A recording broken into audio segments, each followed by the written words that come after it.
Assalamualaikum dan salam sejahtera bagi kita semua. Pada kesempatan ini, kami akan mencoba untuk menerangkan atau menjelaskan mengenai perbedaan antara e-bisnis dan e-commerce. Adapun saya sendiri, Muflis Sukron, dengan NIM 322703, dan rekan saya, Review Supardi dengan NIM 3222704. baik, seperti kita ketahui bahwa perkembangan transaksi online dalam dasawarsa ini sangat spesifik ya. Kenaikannya semua orang sudah beralih pada fungsi elektronik. Nah, di sini kita akan mengaitkan antara apa itu e-business dan e-commerce.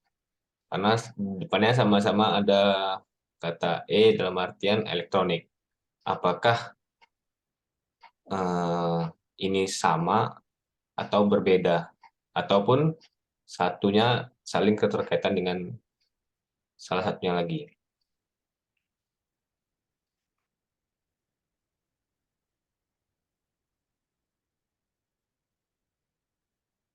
Kita melihat bahwa kecepatan perubahan ekonomi mulai dari dulu kita mengenal dari pertanian dan pangan pada awal mulanya, kemudian beralih ke dunia industri.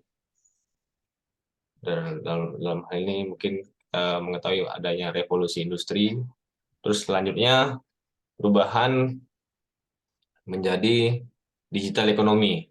Semuanya serba, bisa dibilang serba elektronik dan sangat pesat. Siklus penerapan PI dalam bisnis. Yang pertama, teknologi dipakai hanya sekedar untuk proses otomatisasi dalam pengolahan informasi. Pada awalnya seperti ini. Selanjutnya, teknologi ini bergeser ke arah upaya membangun konfigurasi rantai bisnis yang terintegrasi. Selanjutnya, peran teknologi sudah secara nyata mempengaruhi perubahan model bisnis sebuah perusahaan.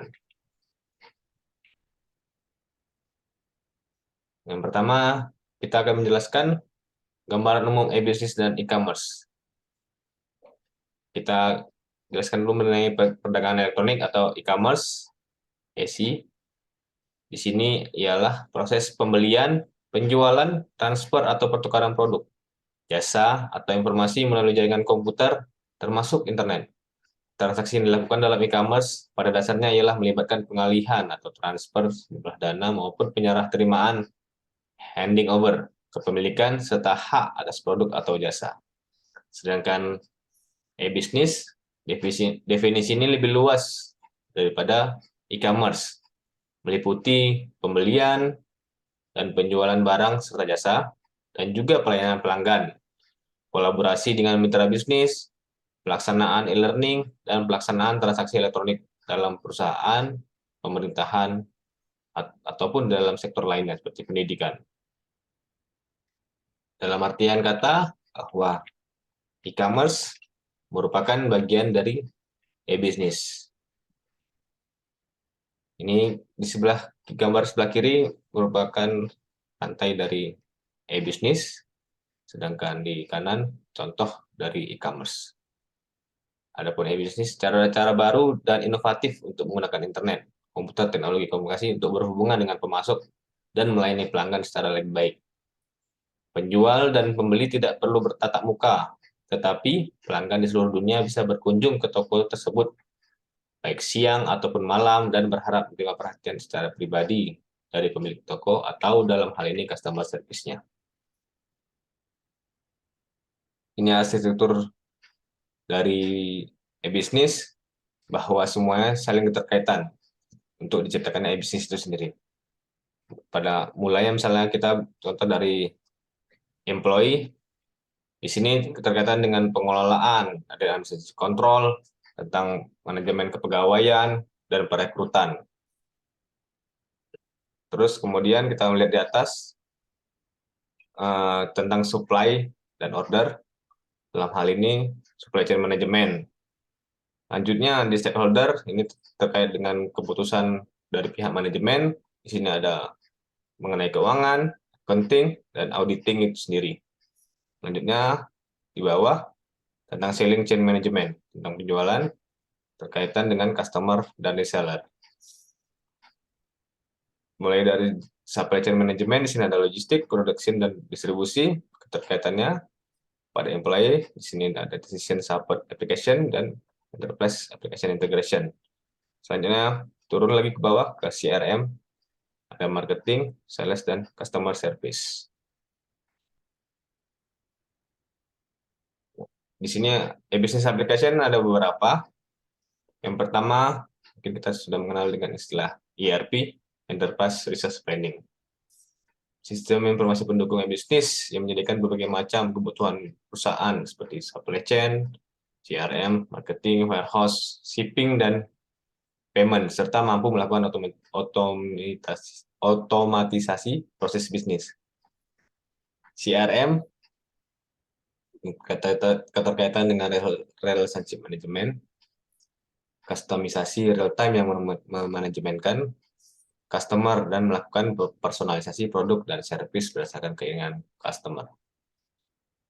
AI, Enterprise Application Integrasi, terus kemudian SCM, dan terakhir ICS. Faktor keberhasilan e-bisnis.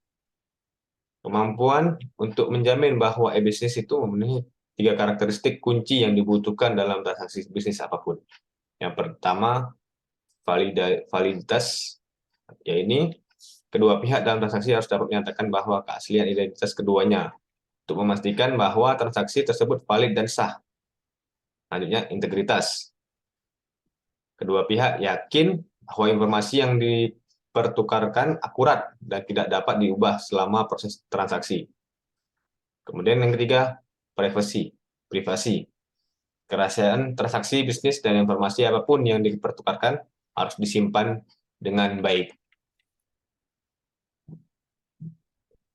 Faktor penyebab kegagalan e-bisnis. Di antaranya, tidak ada komitmen yang utuh dari manajemen puncak atau top level manajemen. Kemudian penerapan e-bisnis tidak diikuti proses change management. Tidak profesionalnya vendor teknologi informasi yang menjadi mitra bisnis.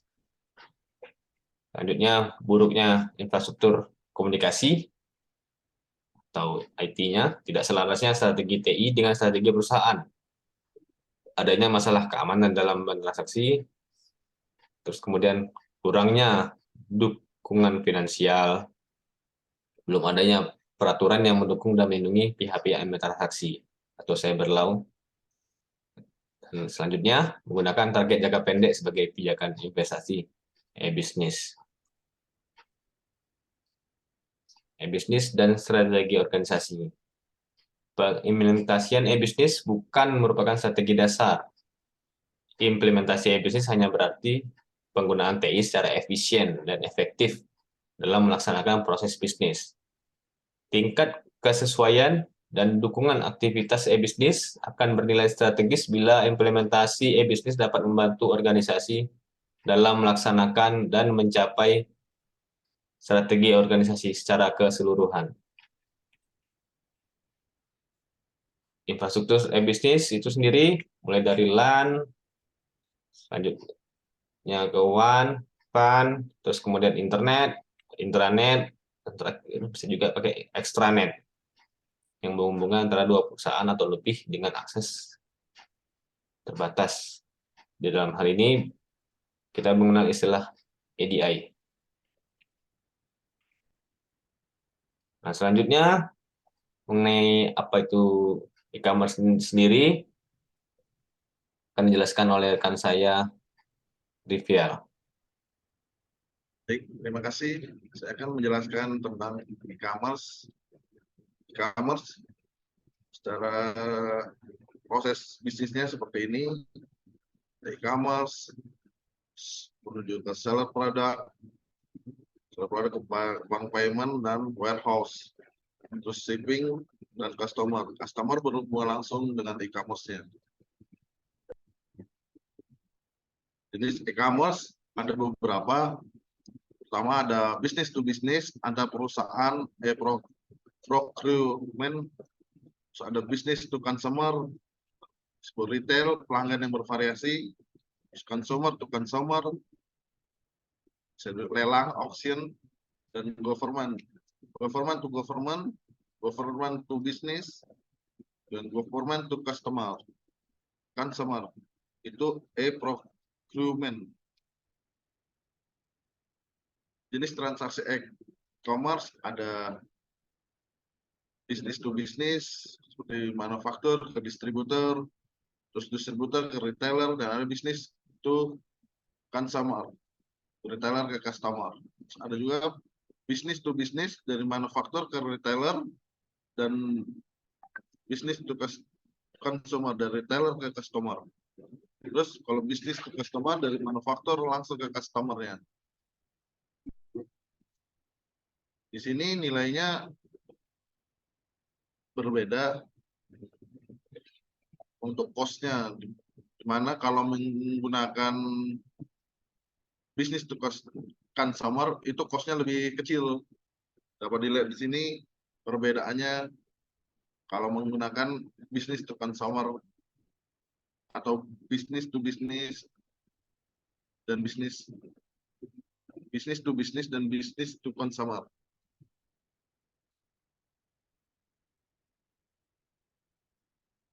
Perkembangan e-commerce di Indonesia, bahasa Indonesia sangat besar potensinya, terutama karena jumlah penduduknya yang sangat besar, masih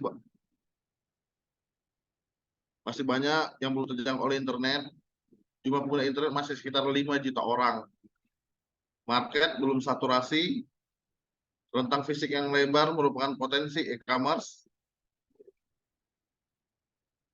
Layanan khas Indonesia, orang Indonesia gemar berbicara, tapi kurang suka menulis atau dokumentasi.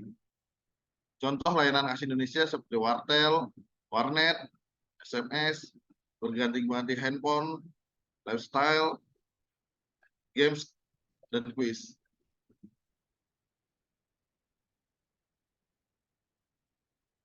Tantangan untuk e-commerce, internet bus, hancurnya bisnis internet seperti tahun 1999 sampai 2000, bisnis.com menggelembungnya. Banyak model bisnis yang belum terbukti namun ramai-ramai diluncurkan, akhirnya hancur dengan matinya banyak perusahaan.com. Pengalaman buruk sehingga membuat orang lebih berhati-hati dalam melakukannya. Peluang membuat bisnis baru. Infrastruktur telekomunikasi terbatas dan mahal. Infrastruktur telekomunikasi di Indonesia masih terbatas dan harganya masih relatif sangat mahal. E-commerce bergantung kepada infrastruktur telekomunikasi. Peluangnya deregulasi, munculnya bisnis baru. Delivery channel, pengiriman barang masih ditakutkan hilang, masih banyak tikus atau yang mengambil tanpa pertanggungjawaban. Ketepatan waktu dalam pengiriman barang, jangkauan daerah pengiriman barang yang sangat luas, peluangnya pengiriman barang yang terpercaya. Munculnya jenis kejahatan baru, penggunaan kartu kredit curian atau palsu, penipuan melalui SMS, quiz, kurangnya perlindungan kepada konsumen, hukum, kurangnya kesadaran akan masalah keamanan. Kultur kepercayaan, trust. Orang Indonesia belum terbiasa berbelanja dengan menggunakan katalog. Masih harus melihat secara fisik atau memegang barang yang dijual. Perlu mencari barang-barang yang tidak perlu dilihat secara fisik, misalnya buku, kaset, dan lain sebagainya. Kepercayaan antara penjual dan pembeli masih sangat tipis. Kepercayaan kepada pembayaran elektronik masih kurang. Penggunaan kartu kredit masih terhambat. Peluangnya, model bisnis yang sesuai dengan kultur Indonesia membuat sistem pembayaran baru, pembayaran melalui pulsa handphone. Security, keamanan. Masalah keamanan membuat orang takut untuk melakukan transaksi. Persepsi melakukan masalah utama. Ketidakpengertian, lack of awareness merupakan masalah selanjutnya. Ketidakjelasan hukum, masih belum tuntas status dari digital signature, uang digital atau cyber money, status hukum dari paperless transaction, dan deregulasi. Jadi dapat disimpulkan bahwa perbedaan antara e-commerce dan e-business. E-business hanya melibatkan pemasaran, perancangan produk, evaluasi, layanan konsumen, dan lain-lain. E-business lebih luas dalam lingkup serta e-commerce hanyalah salah satu aspek atau satu bagian dari e-business.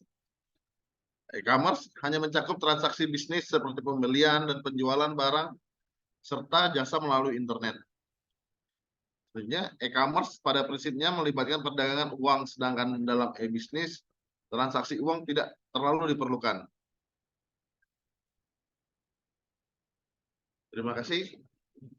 Mungkin itu yang dapat kami sampaikan tentang perbedaan e-business dan e-commerce.